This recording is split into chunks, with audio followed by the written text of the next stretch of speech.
ಸೇತುವೆಯಿಂದ ನದಿಗೆ ತಳ್ಳಿದ ಪ್ರಕರಣಕ್ಕೆ ಸಂಬಂಧಪಟ್ಟಂತೆ ಟ್ವಿಸ್ಟ್ ಸಿಕ್ಕಿದೆ. ಬಂಧನದ ಭೀತಿಯಲ್ಲಿ ತಾತಪ್ಪ ಕುಟುಂಬಸ್ಥರಿರುವಂತದ್ದು. ಶಾಲಾ ದಾಖಲಾತಿಯಿಂದ ಸ್ಫೋಟಕ ಸತ್ಯ ಬಯಲಾಗಿದೆ.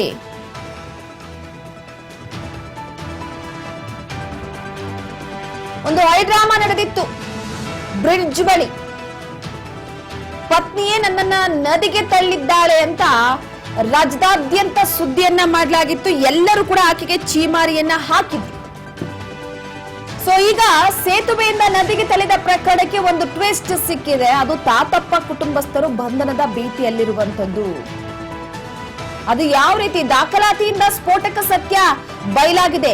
ಗುಜ್ಜಾಪುರ ಬ್ರಿಡ್ಜ್ ಕಮ್ ಬ್ಯಾರೇಜ್ ಬಳಿ ಒಂದು ಹೈಡ್ರಾಮಾ ನಡೆದಿತ್ತು. ಪತ್ನಿಯೇ ನದಿಗೆ ತಳ್ಳಿದ್ದಾಳೆ ಅನ್ನುವಂತಹ ಒಂದು ಸುದ್ದಿ ಎಲ್ಲರ ಕಿವಿಗೆ ಬಿದ್ದಿತ್ತು. ತಾತಪ್ಪ ಪತಿ ನದಿಗೆ ತಳ್ಳಿದ ಪ್ರಕರಣ ಹೊಸ ತಿರುವನ್ನ ಪಡೆದುಕೊಂಡಿದೆ.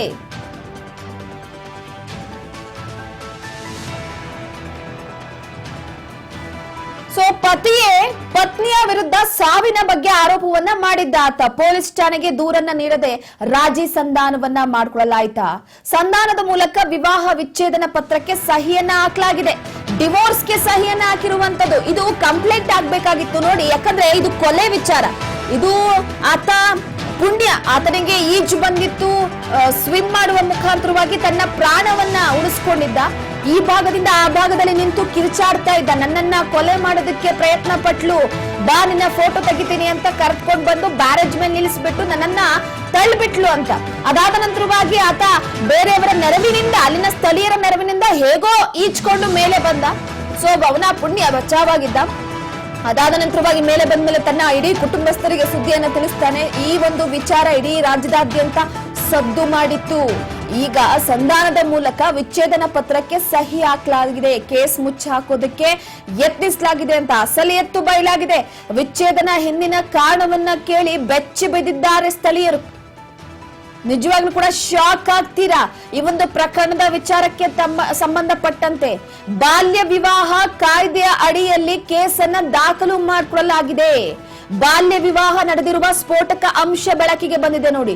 ಶಾಲಾ ದಾಖಲಾತಿಯ ಪ್ರಕಾರ ತಾತಪ್ಪನ ಪತ್ನಿ ಅಪ್ರಾಪ್ತೆ, 15 ವರ್ಷ 8 ತಿಂಗಳ ವಯಸ್ಸಿನ ಅಪ್ರಾಪ್ತ ಬಾಲಕಿ ಈಕೆ. ಜಿಲ್ಲಾ ಮಹಿಳಾ ರಕ್ಷಣಾಧಿಕಾರಿಗಳ ತಂಡದಿಂದ ಮಾಹಿತಿ ಸಿಕ್ಕಿದೆ. ಅಧಿಕಾರಿಗಳಿಂದ ಯಾದಗಿರಿ ಮಹಿಳಾ ಠಾಣೆಯಲ್ಲಿ ದೂರನ್ನ ದಾಖಲು ಮಾಡಿಕೊಳ್ಳಲಾಗಿದೆ. ಸೆಕ್ಷನ್ 9 ಹಾಗೂ 10 ಬಾಲ್ಯ ವಿವಾಹ ಕಾಯ್ದೆಯ ಅಡಿಯಲ್ಲಿ ಕೇಸನ್ನ ದಾಖಲು ಮಾಡಿಕೊಂಡಿದ್ದು, ಬಾಲ್ಯ ವಿವಾಹ ಕಾಯ್ದೆಯ ಅಡಿಯಲ್ಲಿ ಪ್ರಮುಖ ಆರೋಪಿ ತಾತಪ್ಪ. ಈತ ಕೊಲೆ ಆದ್ರೇನು, ಕೊಲೆ ಆಗೋದಕ್ಕೆ ಯಾಕೆ ಪ್ರಯತ್ನ ಪಟ್ರೇನು, ಬಾಲ್ಯ ವಿವಾಹ ಅನ್ನುವಂಥದ್ದು ಮಹಾ ಅಪರಾಧ. ನಮ್ಮ ಭಾರತ ಸಂವಿಧಾನದ ಪ್ರಕಾರವಾಗಿ ಅದರ ಜೊತೆಗೆ ಬಾಲ್ಯ ವಿವಾಹ ರದ್ದತಿಯ ವಿಚಾರಕ್ಕೆ ಸಂಬಂಧಪಟ್ಟಂತೆ ನೋಡೋದಾದ್ರೆ ಈ ಉತ್ತರ ಕರ್ನಾಟಕ ಭಾಗದಲ್ಲಿ ಅತಿ ಹೆಚ್ಚಾಗಿ ಬಾಲ್ಯ ವಿವಾಹಗಳು ನಡೆಯುತ್ತೆ.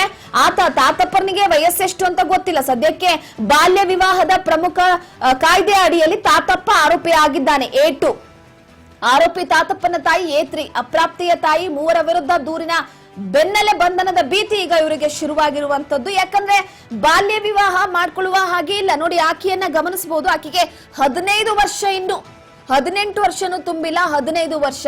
ಈಗ ಆಕೆ ನನ್ನನ್ನ ಕೊಲೆ ಮಾಡೋದಕ್ಕೆ ಪ್ರಯತ್ನ ಪಟ್ಲು ನೋಡಿ. ಇಷ್ಟವಿಲ್ಲದಂತ ಸಾಕಷ್ಟು ಮದುವೆಗಳು ಇದೇ ರೀತಿಯಾಗಿರುತ್ತೆ. ಸೊ ಪ್ರಮುಖವಾಗಿ ಗಮನಿಸೋದೇನಪ್ಪಾ ಅಂತಂದ್ರೆ ಸದ್ಯದ ಮಟ್ಟಿಗೆ ಈ ಸಂಧಾನದ ಮೂಲಕ ವಿವಾಹ ವಿಚ್ಛೇದನ ಪತ್ರಕ್ಕೆ ಸಹಿ ಹಾಕಲಾಗಿತ್ತು. ಅಂದ್ರೆ ಡಿವೋರ್ಸ್ ವಿಚಾರವಾಗಿ ಮನೆಯವರೆಲ್ಲ ಕೂತು, ಕುಟುಂಬಸ್ಥರೆಲ್ಲ ಕೂತು ಆ ಭಾಗದಲ್ಲಿ ಈ ಕಲಬುರ್ಗಿ, ಈ ಕೆಲವೊಂದಿಷ್ಟು ವಿಜಯಪುರ, ಸೊ ಈ ಕಡೆ ಹೇಗಿರುತ್ತೆ ಅಂತಂದ್ರೆ ಅಲ್ಲಿರುವಂತವ್ರು ಅತಿ ಬೇಗನೆ ತಮ್ಮ ಮಕ್ಕಳನ್ನ ಮದುವೆ ಮಾಡ್ಬಿಡ್ತಾರೆ. ವಯಸ್ಸು 15 ಆದ್ರೇನು, 14 ಆದ್ರೇನು, ವಯಸ್ಸಿಗೆ ಬಂದ ತಕ್ಷಣವೇ ಮದುವೆ ಮಾಡ್ಬಿಡ್ತಾರೆ. ಸೊ ಈಗ ಆಕೆ ಅಪ್ರಾಪ್ತೆ ಬಾಲಕಿ. ಆ ಹಿನ್ನೆಲೆಯಲ್ಲಿ ತಾತಪ್ಪನೇ ಜೈಲಿಗೆ ಹೋಗುವಂತ ಲಕ್ಷಣಗಳು ಕಾಣ್ತಾ ಇದೆ.